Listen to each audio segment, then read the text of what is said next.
Okay, a quick review, Transcontinental Railroad, some of the big ideas about it you need to know. Okay, so prior to the Civil War, the nation had a railway system, and it was primarily in the Northeast. There were few compatible tracks, meaning each track was a different size, so trains couldn't run on whatever track they wanted. Okay, there were no safety laws, so the trains were dangerous and unreliable.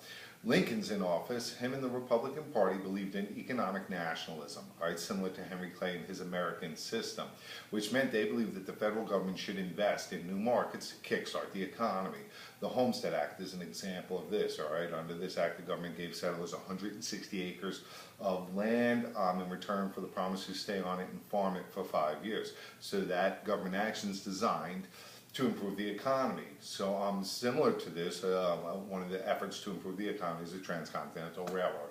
And what the government does to help get that going is give the railroad companies subsidies. A subsidy is another government way to get the economy to grow or expand.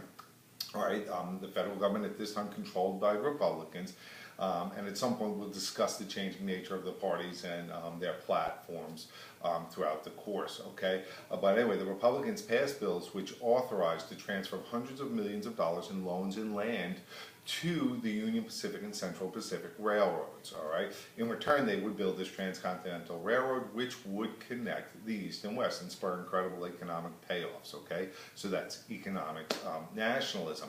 The Central Pacific Railroad was built from California west to Utah over the Rockies. It was dangerous and hard work for low pay. Much of this workforce was made up of Chinese immigrants, and during the building of the railroad, thousands would be injured and killed. When it was done, many Californians began to resent the Chinese and helped to push for the Chinese Exclusion Act of 1882. Remember that, which is an example of nativism, fear of foreigners. All right, the Union Pacific would build from Nebraska west to Utah to join the Central Pacific, and it was built primarily with the sweat of Irish and German immigrants. Remember the Irish. Okay, so the effects of the Transcontinental Railroad, there's quite a few. One, it brings about the end of the Plains Indian.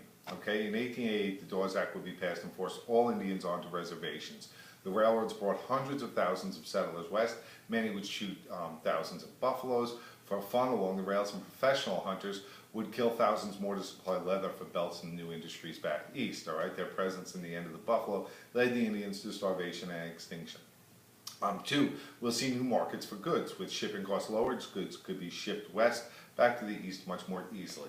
Three, meat. With refrigerated cars, allow for cowboys to travel north to the railroad along the Chisholm Trail and ship it to the markets to the east and west. And eventually, with the invention of barbed wire, cattle ranches close to the railroads would replace the cowboy crossing the plains. All right, remember barbed wire, Joseph Glidden. Okay, so now meat is going to be much more available on the coasts. Okay, and fourth, we'll see an increased migration to the west. Okay, this will help to complete Manifest Destiny.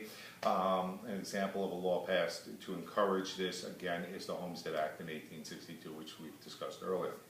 All right, so that's a brief review of the Transcontinental Railroad. Good.